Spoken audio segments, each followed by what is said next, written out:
কিন্তু আপনারা খেতে পারেন। এতটাও rich source of iron।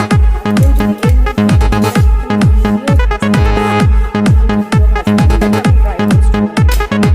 তারপরে এখানে আমার কাছে পিওর গুড়ের খেজুরের গুড় আছে, সেই খেজুরের গুড়টা আমি এই দুধটার মধ্যে তেলের মধ্যে দিয়ে দেবো, দিয়ে নাড়বো। আস্তে আস্তে করে দেবেন, দিয়ে কিন্তু কনস্ট্যান্ট শেক করতে হবে। যতটা ইচ্ছা দিয়ে দেবেন, যেরকম আপনারা মিষ্টি খান, দিয়ে আমি কিন্তু কনস্ট্যান্ট এটাকে শেক করতে থাকবো।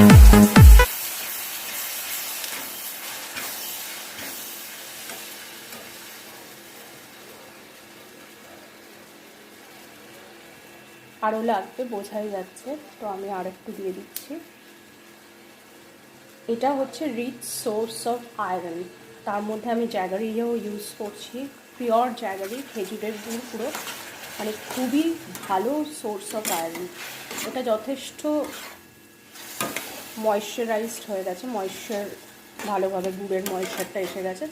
তো আমি আর গুড় দেবো না, এটা জাস্ট একটুখানি ভালোভাবে নাড়িয়ে নিয়ে তারপরে যখন এটা ঠান্ডা হবে আমি নাড়ুর শেপ করবো।